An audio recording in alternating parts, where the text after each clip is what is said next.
The year was 1865, and the frontier stretched before Jonathan Hale like a broken promise, wide, blistered, and empty enough to swallow a manhole. He rode alone beneath a sun that felt carved from fire, his hat pulled low, his jaw set against the thirst clawing at his throat.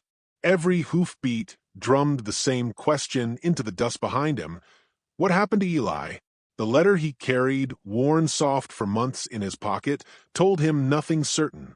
A few desperate lines from his younger brother, a plea for help, and then silence, as complete and merciless as the desert itself. He crested a rise and saw the trading post crouched on the edge of the desert like a stubborn relic refusing to give in to ruin. Sun-bleached timbers, sagging porch, a crooked sign rattling in the wind. Smoke leaked through the open shutters, and somewhere inside, voices muttered with the wary cadence of men who trusted no one. Jonathan tightened his grip on the reins, feeling the weight of his revolver at his hip and something heavier in his chest. He dismounted, boots hitting the planks with a dull thud. The boards groaned beneath him as he stepped inside, carrying the heat with him like an unwelcome guest. The air smelled of sweat, old whiskey, and the sharp metallic tang of tension. The room fell half silent. A dozen eyes drifted over him, sizing him up, cataloging threat or weakness. Men in dust-coated coats leaned on tables, others nursed drinks with the kind of hunger that had nothing to do with thirst. Jonathan moved to the bar. "Whiskey," he said. The barkeep didn't reach for a bottle. "We don't serve strangers." Jonathan set the wooden token on the counter. A carved sunburst. Eli's mark. The barkeep's eyes flicked to it, and for a moment, a crack of recognition broke through his stone-carved expression. "You're late," the man muttered. Before Jonathan could press him, a hand clamped onto his shoulder. A drunk, his breath sour enough to strip paint, leaned close. "You lost, boy?" Jonathan didn't bother answering. The man smirked, liking the silence too much. "Maybe you ought to go back to wherever you crawled from." Jonathan's patience snapped as cleanly as a dry branch. He shoved the man away. The drunk staggered, slammed into a table, and sent cards and curses flying. Chairs scraped. Boots shifted. Trouble gathered like storm clouds. The drunk roared and lunged with a knife glinting in his fist. Jonathan sidestepped, grabbed his wrist, and slammed it against the bar. The blade clattered to the floor. Fists swung, wood splintered, and the room erupted into shouts. Then came the sharp, unmistakable click of a rifle being cocked. "Enough!" A young Cheyenne man stepped forward from the shadowed back wall, hands raised in peace. His voice carried the calm of someone who'd seen too many senseless fights. "Let him go. This isn't worth dying over." The drunk, red-faced and furious, spun on him. "Don't you talk to." The gunshot cut him off. The Cheyenne man jerked, a stain blooming across his chest like spilled ink. Jonathan froze as the young man collapsed, hitting the floor with a sickening finality. For a heartbeat, no one breathed. Jonathan reached for his gun. The drunk raised his weapon again. Jonathan fired first. The crack of the revolver punched through the room. The drunk dropped, dead before he hit the boards. Smoke curled between them like a whispered warning. The smell of gunpowder stung Jonathan's nose. Silence returned, but this time it was a different creature entirely. Heavier, darker, waiting for someone to claim it. The barkeep swallowed hard and leaned close. "You shootin' VE, come here." Jonathan's jaw tightened. "I'm not leaving without answers." The barkeep glanced at the dead Cheyenne man, guilt flickering through his features. "That boy tried to help you. He knew who you were looking for." Jonathan's heart kicked against his ribs. "Eli? You've seen him." The man shook his head. "Not for months. But someone else did." He pointed through the warped window toward the distant mesas, jagged against the burning sky. "A woman. Walks between two worlds. Knows more about your brother than anyone left breathing." Jonathan felt the desert wind push through the doorway, hot and dry as ash. A woman with answers. A woman who knew Eli. Hope, sharp and painful, twisted through him. "What's her name?" "Nara."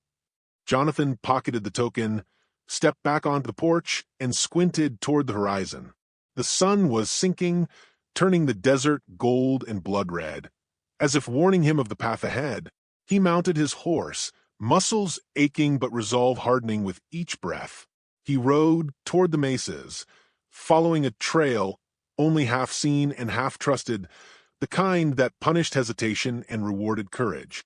The trading post shrank behind him until it vanished entirely, swallowed by dust and distance. Night gathered slowly, pulling its cool fingers across the sky. Jonathan felt the weight of the day, the fight, the death, the promise of truth, but something else pressed against him too, something almost like destiny. The wind carried whispers he couldn't understand, hints of a world Eli had stepped into and Jonathan had never imagined. He urged his horse onward. The desert stretched before him, vast and merciless, but no longer empty. Somewhere ahead waited a woman who held the secrets he'd chased across half the frontier. And if the barkeep was right, those secrets could rewrite everything he thought he knew about his brother and himself. He didn't fear the danger. He feared the truth. But he rode toward it anyway. As the stars began to pierce the violet dusk, Jonathan felt the land tightening around him, as though the frontier itself awaited his arrival. Every mile carried him closer to answers he wasn't sure he wanted, yet desperation pushed him on. In that darkness, he understood one thing clearly. Nothing about Eli's fate would be simple. Dawn crept over the desert like a slow-moving fire, its first pale flames licking across the mesas as Jonathan Hale approached the wooden porch where the woman waited. She stood with her back to him, still as a carved figure, her long, dark hair braiding itself with the breeze. For a moment, he wondered if she even breathed. When she finally turned, her eyes met his with a steady, unguarded awareness that made his pulse stumble. She didn't look surprised to see him. If anything, she looked like she had been expecting him long before he arrived. "You carry his scent," she said, voice soft but edged with something harder. "The one you seek." Jonathan swallowed, forcing his voice steady. "My brother, Eli. They said you knew him." Her gaze drifted to the token hanging around his neck. The carved sunburst caught the morning light. A small breath left her, not quite a sigh, not quite a memory. "I did." Jonathan stepped closer. "Then tell me where he is." Nara, he knew it was her, even before she spoke her name, did not move. Her expression shifted, but only barely, as if she were weighing something heavy inside herself. "Truth is a sharp thing," she murmured. "Men cut themselves chasing it. I'm not afraid of answers." "You should be." She turned and walked toward the edge of the porch, her bare feet silent on the boards. Jonathan followed with a stubbornness that had carried him through battlefields and wastelands alike. She studied the horizon as though reading something written in the sand. "Your brother came here sick, with guilt," she said. "He thought distance would cure him, thought silence would hide the things he'd done. But the world has a way of catching up." Jonathan stiffened. "What things?" She didn't reply. Instead, she studied him again, her eyes narrowing with a perceptiveness that made him uneasy. "You look like him. But your spirit," her head tilted slightly. "Your spirit is heavier." Jonathan stepped toward her. "Please, tell me what happened." Before she could answer, a distant tremor quivered through the air. Hoofbeats, faint but growing. Nara's face hardened, instantly all softness gone. "We must move." Jonathan turned. "Why? Who is that?" "They followed him," she said. "Now they follow you." The hoofbeats grew clearer, more than a few riders. Horses driven hard. Dust rising behind them like a storm. Jonathan reached for his revolver. "How many?" he asked. "Enough to kill us both if we stay." She hopped from the porch with the easy grace of someone far more comfortable in the wild than within walls. "Come." Jonathan didn't argue. He mounted his horse as she ran ahead, leading him toward a narrow ravine that cut through the land like a jagged scar. The rider's shouts sharpened the air. A bullet cracked against a rock behind him. They rode into the ravine, just as the posse crested the rise above, silhouettes framed by brutal sunlight. Jonathan saw rifles leveling. He urged his horse faster. Nara sprinted along the rocks, barefoot, swift as a deer. Gunfire erupted. Sparks leapt from the canyon walls. Jonathan ducked low, feeling the breath of lead scrape past his cheek. His horse stumbled but recovered, hooves clattering against stone. Nara vanished around a bend. Jonathan followed, trusting instinct more than logic. The ravine narrowed, winding like a serpent, the air cooling as sunlight thinned. The riders' gunshots echoed behind them, growing distant as the canyon twisted.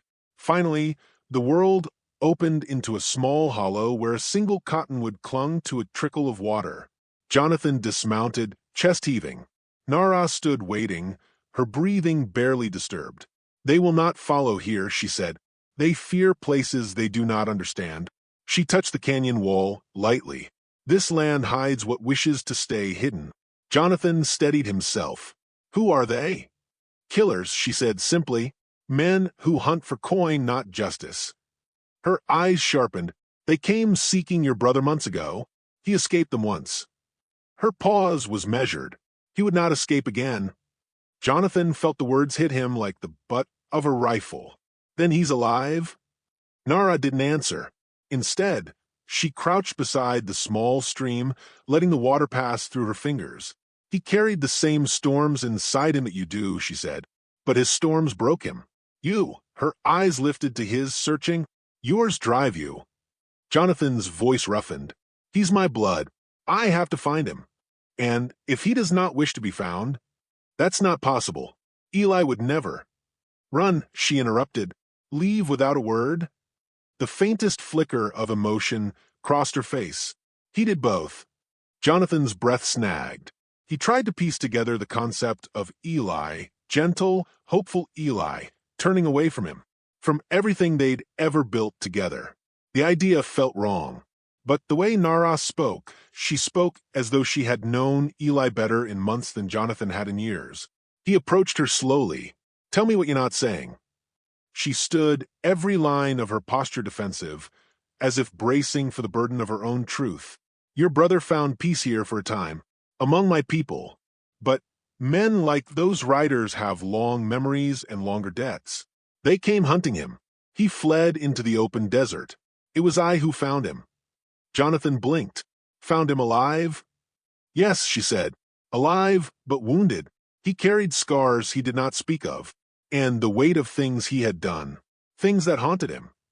A sound cut her off, the faint rustle of pebbles shifting under a boot. Jonathan spun, hand on his revolver, but no one appeared. The air grew still again. "They are circling," Nara said quietly. "They will try to cut off our escape. Then we don't give them the chance." Her gaze held his for a moment, an unspoken measure of his resolve, before she nodded and began climbing the rocks at the canyon's edge. Jonathan followed, pulling himself upward with hands still shaking from a chase. The sun sharpened as they neared the top, the desert sprawling again like an endless battlefield. Nara pointed toward a distant ridge. "We go there. It leads to a place where the land protects itself." Jonathan mounted, watching her do the same with fluid precision. He hesitated, studying her silhouette against the raw sunlight. "Why are you helping me?" he asked. She didn't look back. "Because your brother asked me to," she said, "and because the truth you seek will either save you or destroy you." Jonathan felt the weight of those words settle over him as their horses started forward. Behind them, shouts rose again, faint but unmistakable. The hunters had found their trail. He urged his horse into a faster pace, the desert wind burning his eyes, his heartbeat matching the rhythm of hooves. Nara led without fear, cutting across the land like she belonged to it. Jonathan followed because he had no choice, because she held the pieces he needed, and because deep in his gut he sensed she was steering him toward something far more dangerous than the men behind them. Toward the truth he had demanded. Toward the truth he might not survive. Jonathan and Nara rode hard across the broken desert. Their shadows stretched long against the dying light. The ridge, she promised, drew nearer, rising from the earth like the spine of some ancient beast. Behind them, the faint thunder of horses pulsed in and out of earshot, a reminder that time had thinned to a knife's edge. Jonathan felt the pressure of that urgency in his chest, but deeper than that, he felt something heavier, a dread he had been refusing to name. If Eli was alive, he would find him. And if Eli was dead, then the truth would break him in ways no bullet ever could. Nara slowed her horse as they reached the edge of a narrow pass. The rocks here were tall and jagged, forming a natural corridor carved by centuries of wind. She swung down, touching the ground gently as if listening through her feet. "This place remembers," she said. "Your brother walked here." His steps were full of fear and hope. Jonathan dismounted. "Then tell me what happened." She faced him, her expression shadowed by memory. Eli was hunted for something he witnessed, a crime committed by men who now follow us. He tried to protect someone they wanted dead. Her eyes flicked toward the ridge above. He failed. Jonathan's heart lurched. Failed how? A rustle of pebbles answered in place of her words. Jonathan spun, hand on his revolver. A rider appeared on the ridge, rifle raised, silhouette blazing against the sky. Then another, and a third. The hunters had finally found them. "Down," Nara hissed, pulling him behind a boulder as the first shot cracked through the air. Stone shattered above Jonathan's shoulder. He drew his revolver, firing once at the closest shape. The rider ducked, cursed, and the canyon erupted into chaos. Bullets whined off the rocks. Dust burst upward in violent plumes. Nara loosed an arrow with swift precision, striking a rider's horse and sending him tumbling into the ravine. Jonathan scrambled along the rocks, searching for an angle. He saw 3 men descending on foot, rifles ready, faces hard and eager.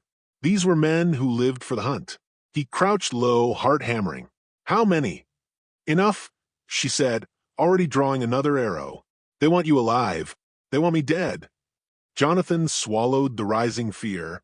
"And Eli?" The question stalled her for a heartbeat. That hesitation told him more than any words. But before he could demand an answer, 2 hunters charged their position. Jonathan shot first. The closest man stumbled back, clutching his side, but the second kept coming, a knife flashing in his grip. Jonathan blocked the first strike with his forearm. Pain flared. The man lunged again, snarling like a dog. Jonathan caught his wrist, forced it downward, and shoved him hard into the rock. The knife clattered to the ground. Jonathan grabbed it and drove the hilt into the man's temple. The hunter dropped, unconscious. Nara's voice rang out sharply. "More coming." 3 riders thundered into the basin, the horses kicking up, choking dust that blurred the world into motion and shadow. Jonathan fired, dropping one. Nara moved with fierce grace, sending an arrow into another before the horse even finished its turn. But the third rider charged straight for Jonathan, revolver blazing. Jonathan dove behind a fallen log. Splinters cut his cheek. He rose, aimed, and fired. The rider toppled, crashing into the canyon wall. The echoes rang long after the man stopped moving. Silence followed, brief, fragile, almost holy. Jonathan turned to Nara. "Tell me the rest. Now." She met his gaze without flinching. "Your brother saved me when those men first tried to kill me. He fought beside my people. But when the hunters came again, we were separated. I found him days later. He was wounded, fading." She took a breath, steady but pained. "He told me to guide you if you came." Jonathan felt the world pitch beneath him. "So he's gone." Nara nodded. "Weeks now." A sharp ache tore through Jonathan's chest. He pressed a hand against the rock, grounding himself against the surge of grief. Eli's laugh, Eli's stubborn hope, Eli's faith in him, even when Jonathan had failed everything else. Gone. And yet the truth felt like something he had expected, even feared, since the moment he began the search. He whispered, "I should have been there." Nara stepped closer. "You could not have saved him." "I could have tried." She touched his arm, a gesture soft but steady. His last words were not of regret. They were of you. He wanted you to live, not drown in your guilt. Before Jonathan could answer, a final rider appeared at the mouth of the canyon, the leader. A tall man with a black coat and calm eyes.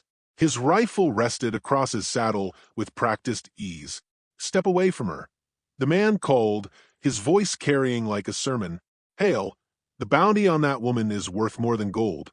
You're in my way." Jonathan stepped forward. "You'll have to kill me." The man smiled thinly. "If that's what it takes." He raised the rifle. Jonathan fired first. The crack of the shot echoed across the canyon, blending with the startled cry of the man's horse. The hunter toppled backward, slipping from the saddle as dust swallowed him. Silence returned again, but this time it felt final. Jonathan lowered his revolver slowly, feeling the ache of every choice that had led him here. Nara watched him with something like sorrow, something like respect. "It's done," she said. "Not for me," he replied. "I came for answers. I found truths I never wanted. Now I have to live with them." She touched the token at his chest. "Eli believed you could." Jonathan breathed deep, letting the desert wind fill the hollow places grief had carved.